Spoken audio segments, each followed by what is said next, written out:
I bought a 23andme kit expecting a boring family history, but it revealed shocking secrets about my real parents that completely blew my mind. Plus 3 updates. My "today I effed up" moment actually started 3 days ago, but first, some background.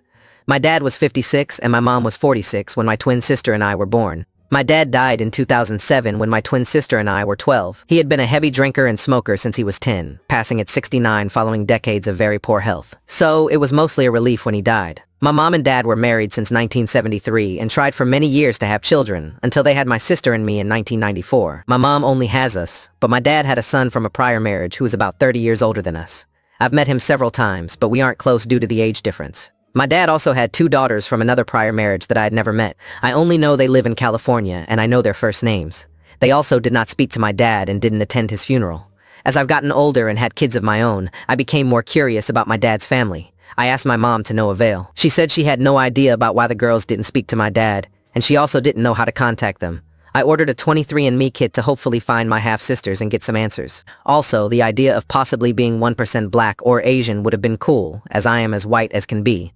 So I ordered the kit and 3 weeks later I got my results. Unfortunately, I am not any shocking ethnicity. I am 61, 2% British actually, along with 7% French, German, and other European makeup.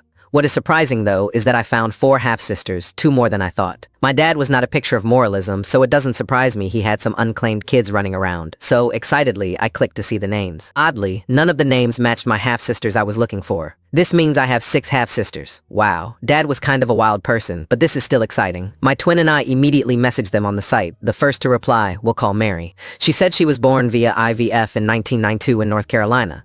Mary also said the donor was a med student. Well, my mom is adamant my dad didn't donate to sperm banks and that he didn't live in the state she's from. So I'm thinking poor Mary doesn't know her mom is lying to her about an affair she had with my dad. I felt terrible for my mom as well, as this would definitely mean he cheated on my mom. Like I said, my dad was scummy. I just told Mary that our father was actually in construction his whole life, so he or the agency was lying about med school. He dropped out in 7th grade. I sent her some pictures of my dad and my twin and me from childhood. We laughed about how much we look alike and said we could even be triplets. Later that evening, I got another message from another half-sister we'll call Tiffany. Tiffany said she was also conceived via IVF in 1993 in Pennsylvania. All she knows is her dad has blonde hair and green eyes and was a med student. I was honestly so happy to see another IVF, because this confirmed my dad did use sperm banks and just didn't tell my mom, which was pretty terrible, but better than an affair. I sent Tiffany pictures of my dad and told her about him, and that was it.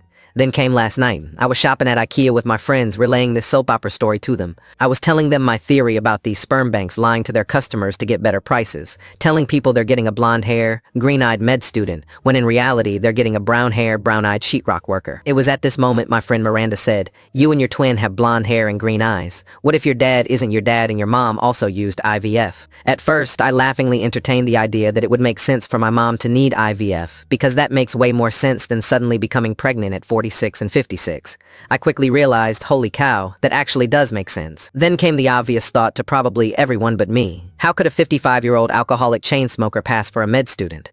It would have been 25 years since he could believably look under 35. Unless they somehow had his sperm in storage for 30 years before using it, and the sperm banks in different states used the same lie about med school, it didn't seem likely. I also have type 1 diabetes and have no family history at all. Every doctor I've had tells me how unlucky I am because it is usually in the family tree, and my chances of getting it were very low. I'm currently looking at my half-brother's pictures, and he looks just like my dad, but nothing like my sister and me, not even close. My mom has had a migraine, throwing up, the past 2 days since discussing this, but I assumed it was a coincidence. Now, I'm thinking nerves. I'm gonna talk to my mom today, and if I get the answer I think I will, I'm gonna message my new half-sisters apologizing for showing them their dad, because he's actually none of our dads. Pretty sweet my dad might be a doctor and not a raging alcoholic though, so that's cool. Update. My mom admitted it. We are IVF babies. I texted my half-sisters this morning to let them know. This will be a great party story. Also, I am a girl. My half-sisters and I jokingly claim any and all movie rights to this story, and do not approve any unauthorized use of it. We just want everyone to be cool. Update.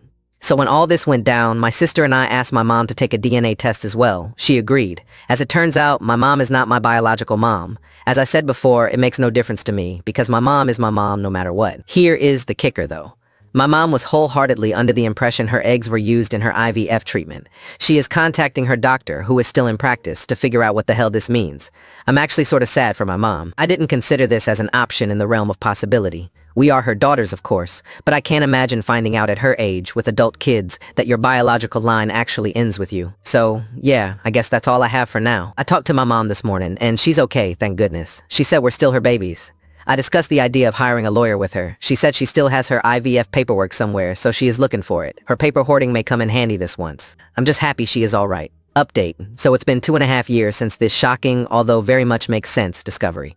We have now found a total of 4 half-sisters and 2 half-brothers, all on our dad's side. Still no progress on finding out who our biological dad is, as the closest relative other than the IVF siblings is a 3rd or 4th cousin. It's fine. I mean, who really cares about knowing things like your medical history and literal parent, I say sarcastically. Anyhow, we had even less of a connection with our biological mom, who was also an egg donor. I mean zero, zilch, nada. We were admittedly expectant every time a new relative would pop up, but the vast majority were from our dad's side. As time passed, we pretty much gave up looking. However, after watching Our Father on Netflix last night, I decided to once again check good old 23andme, and voila, a first cousin on mom's side. I attempted to send a message on the app, but nobody has time for that. I decided to utilize my investigative skills, also known as social media, to see what clues I could uncover. Thankfully, said first cousin put his mom's maiden name, one Facebook search, and I found his mom, which led me to her sister's profiles. The second I saw the picture of all of them, I internally and externally said, bingo, no way we aren't related. And if they tried to tell me otherwise, I was going to offer to personally send a DNA test to prove it. No DNA test was needed though, as I received a response in less than 24 hours that confirmed my suspicions and filled my heart with joy.